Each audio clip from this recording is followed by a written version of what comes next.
Chapter 50. Special Officer for Linguistic Minorities. Constitutional Provisions. Originally, the Constitution of India did not make any provision with respect to the Special Officer for Linguistic Minorities.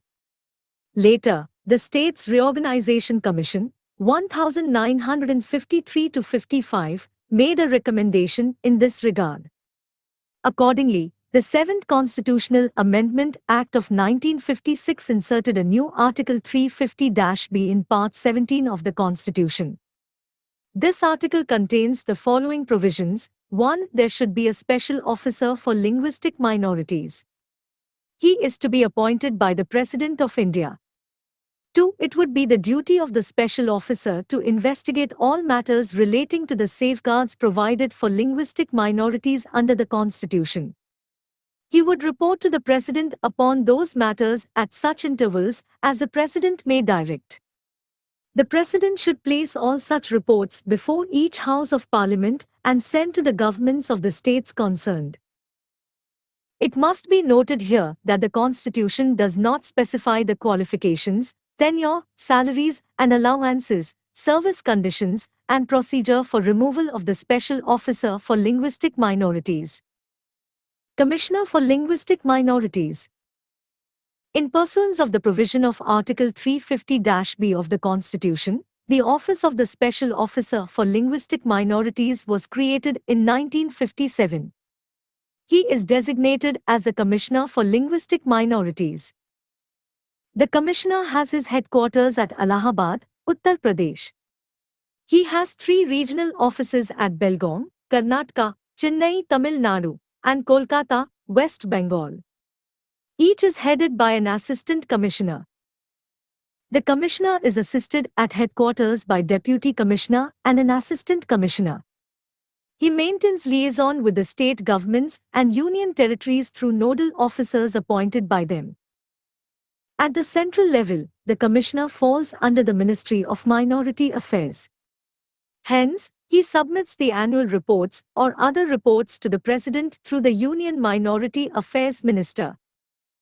Role of the Commissioner. The Commissioner takes up all the matters pertaining to the grievances arising out of the non-implementation of the constitutional and nationally agreed scheme of safeguards provided to linguistic minorities that come to its notice or are brought to its knowledge by the linguistic minority individuals, groups, associations or organizations at the highest political and administrative levels of the state governments and UT administrations and recommends remedial actions to be taken.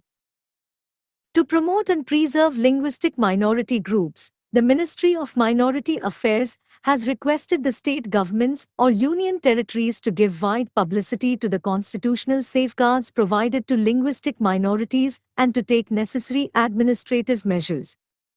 The state governments and UT administrations were urged to accord priority to the implementation of the scheme of safeguards for linguistic minorities. The Commissioner launched a 10-point program to lend fresh impetus to governmental efforts towards the preservation of the language and culture of linguistic minorities. Vision and Mission. The vision and mission of the Commissioner are mentioned here. Vision: streamlining and strengthening implementation machinery and mechanism for effective implementation of the constitutional safeguards for the linguistic minorities, thereby ensuring protection of the rights of speakers of the minority languages so as to provide them equal opportunities for inclusive and integrated development.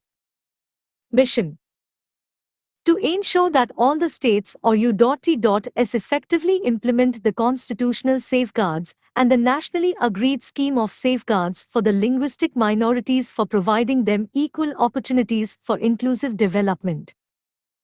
Functions and objectives.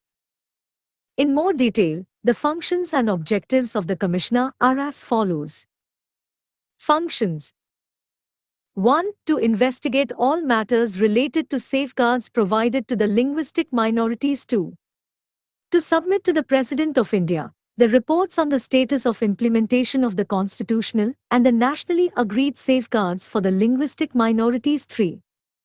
To monitor the implementation of safeguards through questionnaires, visits, conferences, seminars, meetings, review mechanism, etc. Objectives: to provide equal opportunities to the linguistic minorities for inclusive development and national integration too. To spread awareness amongst the linguistic minorities about the safeguards available to them. 3. To ensure effective implementation of the safeguards provided for the linguistic minorities in the Constitution and other safeguards, which are agreed to by the states or U.T.S. 4. To handle the representations for redress of grievances related to the safeguards for linguistic minorities.